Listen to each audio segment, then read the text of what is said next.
अऊज़ुबिल्लाहि मिनश्शैतानिर्रजीम बिस्मिल्लाहिर्रहमानिर्रहीम रब्बि ज़िदनी इल्मा। ऐ अल्लाह मेरे इल्म में इजाफ़ा फरमा। अस्सलामु अलैकुम डियर स्टूडेंट्स, आज जो हम टॉपिक डिस्कस करेंगे वो है एंजाइम इनहिबिटर्स। इनहिबिटर्स बच्चे ऐसे सब्सटेंसेस होते हैं जो एंजाइम की इनहिबिशन करते हैं, यानी एंजाइम की जो एंजाइमेटिक एक्टिविटी है उसको स्टॉप कर देते हैं। इन एंजाइम इनहिबिटर्स को डिफाइन कैसे करते हैं? A chemical substance which can react in place of substrate with the enzyme। यानी इनहिबिटर एक ऐसा केमिकल सब्सटेंस होता है जो एंजाइम की एक्टिव साइट के साथ सबस्ट्रेट की बजाय रिएक्ट कर लेता है, but is not transformed into product. लेकिन वो प्रोडक्ट में तब्दील नहीं होता। वजह उसकी क्या है? जब वो सबस्ट्रेट ही नहीं है तो फिर वो प्रोडक्ट में तब्दील कैसे होगा? एंड दस blocks the active site temporarily or permanently। और इस तरह से एंजाइम की एक्टिव साइट को आर्जी तौर पर या मुस्तकिल तौर पर ब्लॉक कर देता है। जब तक एंजाइम की एक्टिव साइट ब्लॉक रहेगी बच्चों एंजाइम की एक्टिविटी भी स्टॉप रहेगी। इन एंजाइम इनहिबिटर्स की एग्जांपल्स में बच्चे एक तो हम साइनाइड को देखते हैं, एंटीबायोटिक्स हैं, एंटी मेटाबोलाइट्स हैं और सल्फर ड्रग्स हैं। अगर हम इसकी क्लासिफिकेशन करें तो बच्चे इसको दो बेसिस के ऊपर क्लासिफाई करते हैं। According to one base these inhibitors can be classified into two groups, reversible inhibitors and irreversible inhibitors। And according to another base these enzyme inhibitors can be classified into two groups, one is competitive inhibitors and other is non-competitive inhibitors। अब बच्चे हमने इन चारों groups को जो है ना detail के साथ डिस्कस करना है। इरिवर्सिबल इनहिबिटर को पहले देखते हैं। These irreversible inhibitors cause inhibition, लेकिन इनकी इनहिबिशन को रिवर्स नहीं किया जा सकता। क्यों नहीं किया जा सकता? Because they permanently block enzyme active site, क्योंकि एंजाइम की एक्टिव साइट को ये मुस्तकिल तौर पर ब्लॉक कर देते हैं। कैसे? By the formation of strong linkage. इसकी एग्जांपल के अंदर सायानाइड्स और आयंस ऑफ हैवी मेटल्स शामिल करते हैं। सायानाइड्स एक जहरीला मादा होता है जो लिविंग ऑर्गेनिज्म को किल कर देता है, और हैवी मेटल्स में कॉपर, सिल्वर और मरकरी को शामिल करते हैं। अगर इन हैवी मेटल्स के आयंस को देखा जाए तो these also act as an irreversible inhibitor. Reversible inhibitors की जब हम बात करते हैं तो बच्चों दीज आल्सो कॉज इनहिबिशन, लेकिन इनकी इनहिबिशन को रिवर्स किया जा सकता है। वजह क्या है? Because these inhibitors form temporary linkage with the active site of enzyme, और ये जो टेम्परेरी लिंकेजेस होते हैं दीज आर वीक। नेक्स्ट, एक और क्लासिफिकेशन सिस्टम के मुताबिक इनहिबिटर्स को हम कंपेटिटिव और नॉन कंपेटिटिव इनहिबिटर्स में डिवाइड करते हैं। कंपेटिटिव इनहिबिटर्स क्या करते हैं? These occupy the active site of enzyme. और ये कैसे इनहिबिटर होते हैं? Which are structurally similar to the substrate. लेकिन ये इनहिबिटर एंजाइम की एक्टिव साइट के साथ टेम्परेरीली अटैच होते हैं और इनके इफेक्ट को रिवर्स भी किया जा सकता है। बच्चे बेसिकली ये वो इनहिबिटर्स हैं जो सबस्ट्रेट के साथ कंपटीशन करते हैं। अगर किसी मीडियम के अंदर सबस्ट्रेट ज्यादा क्वांटिटी में होंगे तो वहां पर कंपेटिटिव इनहिबिटर्स की जो इनहिबिशन होगी वो कम होगी। अगर किसी मीडियम के अंदर कंपेटिटिव इनहिबिटर ज्यादा क्वांटिटी के अंदर मौजूद होंगे तो डेफिनेटली इन कंपेटिटिव इनहिबिटर्स की जो इनहिबिशन होगी वो भी ज्यादा होगी।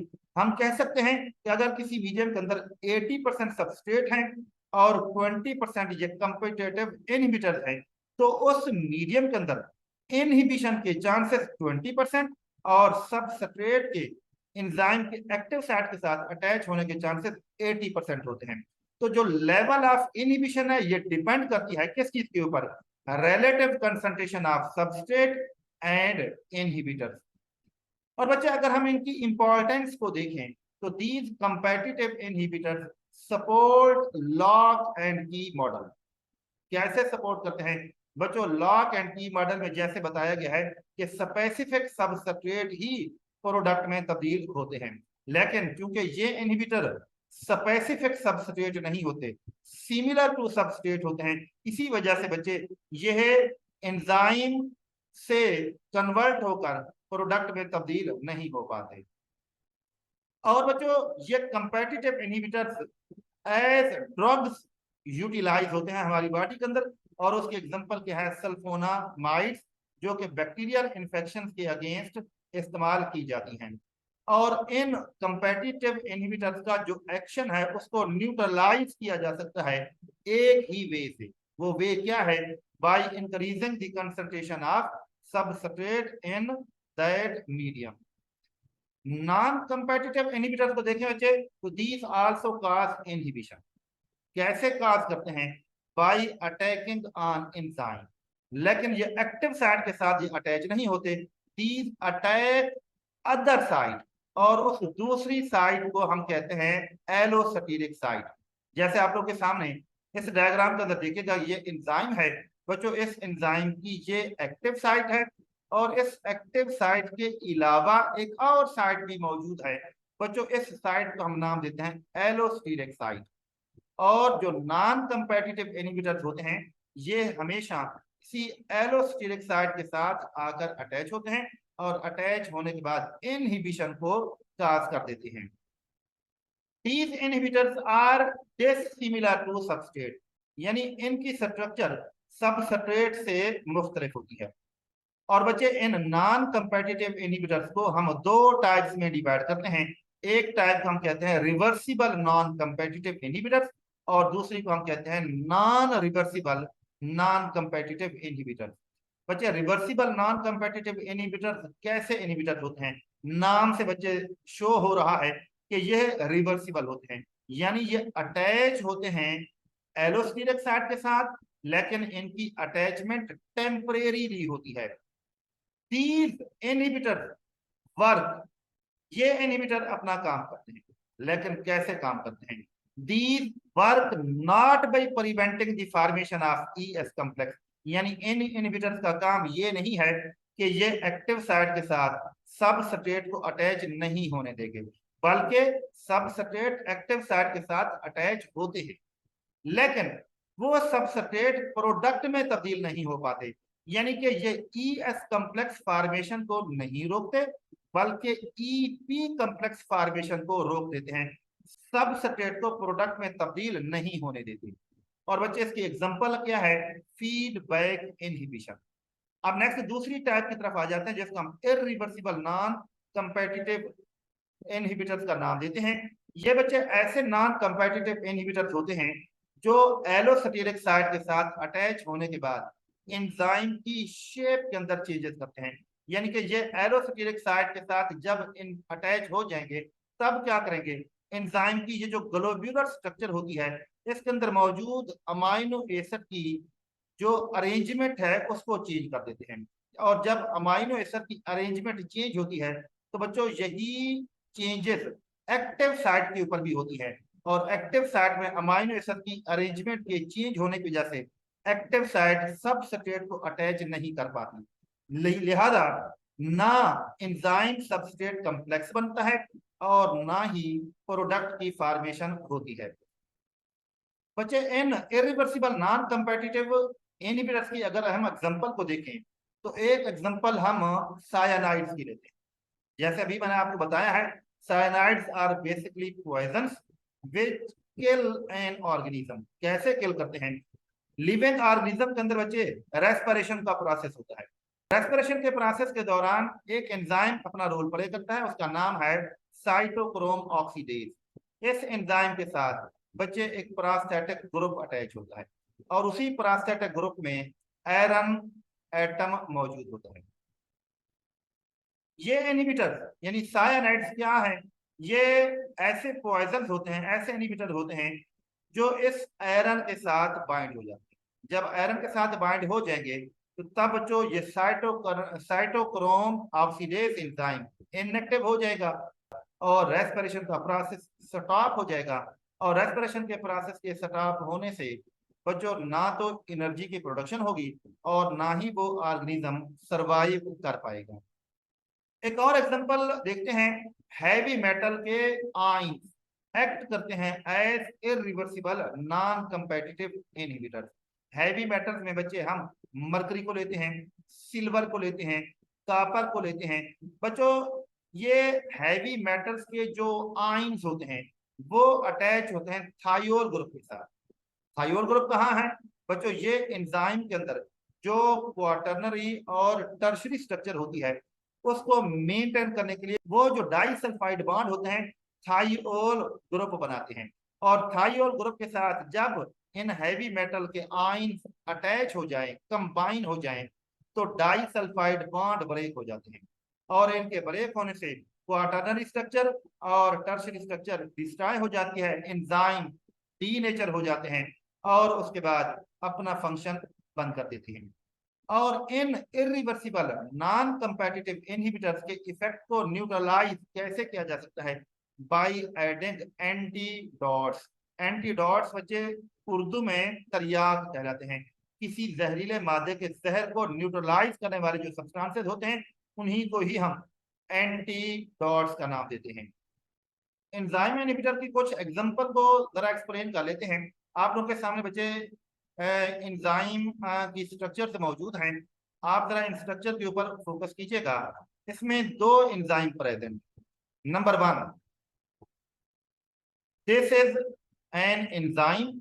इस एंजाइम के बच्चे ये नीचे एलोस्टेरिक साइट है और ऊपर क्या है? एक्टिव साइट है।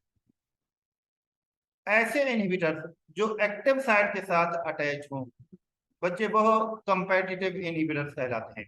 ज़ाहिर है जब तक ये अटैच रहेंगे उस वक्त तक सबस्ट्रेट अटैच नहीं हो पाएंगे। सबस्ट्रेट एक्टिव साइट के साथ अटैच होने के लिए आएंगे लेकिन इनहिबिटर्स की वजह से ये वापस चले जाएंगे, ना अटैच हो सकेंगे और ना ही सबस्ट्रेट प्रोडक्ट में तब्दील हो पाएगा। तो this is an example of competitive inhibition. बच्चों ये कंडीशन कब डेवलप होती है? उस वक्त डेवलप होती है जब किसी इन्वायरमेंट के अंदर इनहिबिटर्स की तादाद ज्यादा हो और सबस्ट्रेट की तादाद कम हो। अब नेक्स्ट दूसरी एग्जांपल देखिएगा, ये नॉन कंपेटिटिव इनहिबिटर्स की है। नॉन कंपेटिटिव इनहिबिटर्स हमेशा एलोस्टेरिक साइट के साथ अटैच होते हैं और जब ये अटैच होते हैं तब एंजाइम के अंदर ग्लोब्यूलर शेप में तब्दीली करते हैं, अमाइनो एसिड की अरेंजमेंट को डिस्टर्ब कर देते हैं। नतीजा क्या निकलता है? एक्टिव साइट की शेप चेंज हो जाती है। जब एक्टिव साइट की शेप चेंज होगी तो बच्चों फिर उसके साथ ना सबस्ट्रेट अटैच हो पाएंगे और ना ही प्रोडक्ट बन पाएंगे। तो ये एग्जांपल है नॉन कंपेटिटिव इनहिबिटर। एक और एग्जांपल लेते हैं बच्चे। आप लोगों के सामने ये एंजाइम है और इस एंजाइम की ये एक्टिव साइट है। इसी एक्टिव साइट के साथ एक सबस्ट्रेट आकर अटैच होता है। उस सबस्ट्रेट का नाम है सक्सीनेट। जब ये अटैच हो जाएगा एंजाइम सबस्ट्रेट कॉम्प्लेक्स बन जाएगा। उसके बाद फिर ये सक्सीनेट सबस्ट्रेट प्रोडक्ट में तब्दील होगा और इसका प्रोडक्ट फ्यूमारेट कहलाता है। और एंजाइम और फ्यूमरेट दोनों सेपरेट हो जाते हैं। ये है बच्चे नॉर्मल प्रोसीजर। ये एंजाइम कहलाता क्या है? Succinate dehydrogenase enzyme.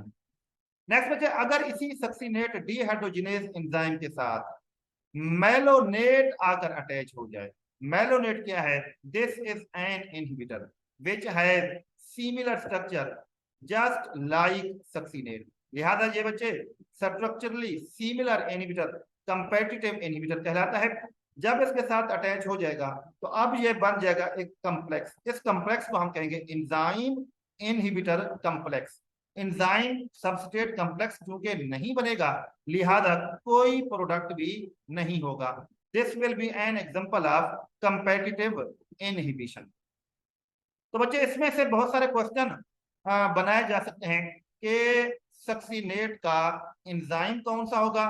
That will be succinate dehydrogenase. Succinate का प्रोडक्ट क्या है? That is fumarate. Fumarate succinate का इनहिबिटर क्या है? दैट इज मेलोनेट और मेलोनिक एसिड। बच्चे एंजाइम का जो वर्क है इसको बाकायदा रेगुलेट किया जाता है और इसको रेगुलेट करने वाला मैकेनिज्म फीडबैक मैकेनिज्म कहलाता है। और उस फीडबैक मैकेनिज्म के अंदर जो खास बात है वो क्या होती है कि ये एक ऐसा मैकेनिज्म है जिसको कंट्रोल उसी मैकेनिज्म का जो प्रोडक्ट है वो करता है। अब उसकी एग्जांपल बच्चे आप देखिएगा, ये आप लोगों के सामने थ्रियोनीन रिएक्टेंट मौजूद है। इस रिएक्टेंट को हम इनिशियल रिएक्टेंट या इनिशियल सबस्ट्रेट का नाम दे देते हैं। अब इसने प्रोडक्ट में तब्दील होना है और उसके फाइनल प्रोडक्ट को हम आइसोल्यूसिन कहते हैं। This will be called as final product और एंड प्रोडक्ट। लेकिन ये सिंगल स्टेप के अंदर एंड प्रोडक्ट में तब्दील नहीं होता, बल्कि इसके दरमियान मल्टीपल स्टेप्स होते हैं। सबसे पहले स्टेप में बच्चों एंजाइम 1 इस थ्रियोनिन को एज अ सबस्ट्रेट लेगा, अपनी एक्टिव साइट के साथ अटैच करेगा और प्रोडक्ट में तब्दील कर देगा। और इस थ्रियोनिन के इस फर्स्ट प्रोडक्ट को हम ए का नाम दे देते हैं। ये एंजाइम 1 का प्रोडक्ट है। अब बच्चों ये एंजाइम 1 अपने प्रोडक्ट को हैंड ओवर कर देता है एक दूसरे एंजाइम के, जिसको हम एंजाइम 2 कह देते हैं। अब ये एंजाइम 2 इस प्रोडक्ट को एज अ सबस्ट्रेट लेगा, एक्टिव साइट के साथ अटैच करेगा और फिर प्रोडक्ट बी में तब्दील कर देगा। अब बच्चों प्रोडक्ट बी जो है ये एंजाइम 2 का है। ये एंजाइम 2 अपने प्रोडक्ट को हैंड ओवर कर देगा टू एंजाइम 3। और इसी तरीके से बच्चे एंजाइम 3 अपने प्रोडक्ट को एंजाइम 4 के हवाले करेगा और एंजाइम 4 अपने प्रोडक्ट को एंजाइम 5 के हवाले करेगा और एंजाइम 5 एंजाइम 4 के प्रोडक्ट को कन्वर्ट करके एंड प्रोडक्ट बना देगा। तो बच्चों जब तक इस एंड प्रोडक्ट की क्वांटिटी थोड़ी होगी, यानी कि एंड प्रोडक्ट की क्वांटिटी रिक्वायरमेंट के मुताबिक थोड़ी होगी, ये सिलसिला चलता रहेगा। एंड प्रोडक्ट यानी आइसोल्यूसिन के मॉलिक्यूल बनते जाएंगे। जब आइसोलिन की क्वांटिटी पूरी हो जाएगी तब यही एंड प्रोडक्ट इस रिएक्शन को रोक देगा। कैसे रोकेगा बच्चों? यही एंड प्रोडक्ट एंजाइम 1 के ऊपर जाकर एक्शन करेगा। किस जगह पर? इसकी एलोस्टेरिक साइट के ऊपर। और इसकी एलोस्टेरिक साइट पर एक्शन करके इस एंजाइम की एक्टिविटी को रोक देगा और ये रिएक्शन स्टॉप हो जाएगा। बच्चे फीडबैक मैकेनिज्म को हम एक शॉर्ट से क्लिप की वजह से देखते हैं, एनिमेशन की वजह से देखते हैं। आप लोगों के सामने ये डिफरेंट एंजाइम पड़े हुए हैं, एंजाइम 1, एंजाइम 2, एंजाइम 3 और एंजाइम 4। देखना यह है कि जब इन एंजाइम के साथ सबस्ट्रेट अटैच होंगे, फाइनल प्रोडक्ट बनेंगे, तो इनका वे ऑफ वर्किंग कैसे होता है। देखें ये सबस्ट्रेट आ रहा है, फर्स्ट एंजाइम की एक्टिव साइट के साथ अटैच होकर प्रोडक्ट में तब्दील हुआ, फिर ये product active site second enzyme के साथ अटैच होगा तो एक्ट करेगा एज अ सबस्ट्रेट, और उसके बाद फिर इसी तरीके से फाइनली तौर पर ये आखिरी एंजाइम पर अटैच होने के बाद एंड प्रोडक्ट में तब्दील हो जाएगा। और इस तरह से ये सिलसिला चलता रहेगा। एंड प्रोडक्ट की क्वांटिटी आहिस्ता आहिस्ता इंक्रीज होती जाएगी और जब इसकी क्वांटिटी सफिशिएंट लेवल पर पहुंच जाएगी तो तब यही एंड प्रोडक्ट इस रिएक्शन को स्टॉप कर देंगे। और ये जो मैकेनिज्म है जिसमें एंड प्रोडक्ट ही रिएक्शन को स्टॉप करते हैं, प्रोसेस को रोकते हैं, फीडबैक मैकेनिज्म कहलाता है। यहाँ पर बच्चे देखेगा एक जो प्रोडक्ट है वो जा रहा है एंजाइम 1 की तरफ। अब इस एंजाइम 1 की एलोस्टेरिक साइट के साथ अटैच हुआ और इसकी एक्टिव साइट भी जब चेंज हुई तब इसके साथ ना ही सबस्ट्रेट अटैच होगा और ना ही ये फर्दर प्रोसेस होगा। एक और क्लिप देखते हैं बच्चे, ये सबस्ट्रेट एंजाइम के एक्टिव साइट के साथ अटैच हुआ, एंजाइम सबस्ट्रेट कॉम्प्लेक्स बना, फिर एंजाइम प्रोडक्ट कॉम्प्लेक्स बना, फिर ये प्रोडक्ट एंजाइम की एक्टिव साइट से रिलीज हुआ। ये एक मैकेनिज्म है जो एंजाइम के काम करने का इस शॉर्ट से क्लिप के अंदर शो हो रहा है। ये एक और क्लिप देखिएगा बच्चे, इसमें ये एंजाइम है, एंजाइम की लोअर साइड पर देखिएगा ये एलोस्टेरिक साइट है और अपर साइड पर ये एक्टिव साइट है। जब कोई इनहिबिटर आकर एलोस्टेरिक साइट के साथ अटैच होगा that definitely that will B non competitive inhibitor. जब ये अटैच होगा तो एक्टिव साइट की शेप को चेंज कर देगा। जब एक्टिव साइट की शेप चेंज होगी तब सबस्ट्रेट इसके साथ ना अटैच हो पाएगा और ना ही ये प्रोडक्ट में तब्दील हो पाएगा।